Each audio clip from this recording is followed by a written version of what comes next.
சொன்னதை செய்து காட்டிய சிஎம். சட்டென அக்கவுண்டிற்கு வந்த 1000 ரூபாய். குழம்பிய மாணவர்களுக்கு சிஎம் கொடுத்த செம்மையான சர்ப்ரைஸ்.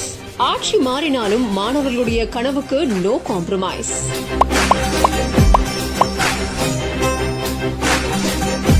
தமிழ்நாட்டுடைய முன்னாள் முதல்வரும் திமுக கட்சியோட தலைவருமான திரு மு.க. ஸ்டாலின் அவர்கள் தமிழ்நாடு அரசு பள்ளிகள்ல 6லிருந்து 12ஆம் வகுப்பு வரை படிச்சு உயர்கல்வி போகக்கூடிய மாணவர்களுக்கு மாதந்தோறும் 1000 ரூபாய் உதவித்தொகை வழங்குற திட்டத்தை கொண்டு வந்தாரு. தமிழ் புதல்வன் திட்டம் மூலமா பல மாணவர்கள் பயனடைந்த நிலையில இதுவரைக்கும் சுமார் 9.83 லட்சம் பேர் வரைக்கும் பயனடைஞ்சிருக்காங்க. தமிழக வெற்றி கழகத்துடைய தலைவரான விஜய் அவர்கள் சிஎம் பொறுப்பேற்றதுக்கு அப்புறமா இந்த புதிய ஆட்சியினால மாதந்தோறும் வரக்கூடிய அந்த 1000 ரூபாய் உதவித்தொகை வருமா வராதா அப்படிங்கிற குழப்பத்தில் இருந்தாங்க மாணவர்கள்.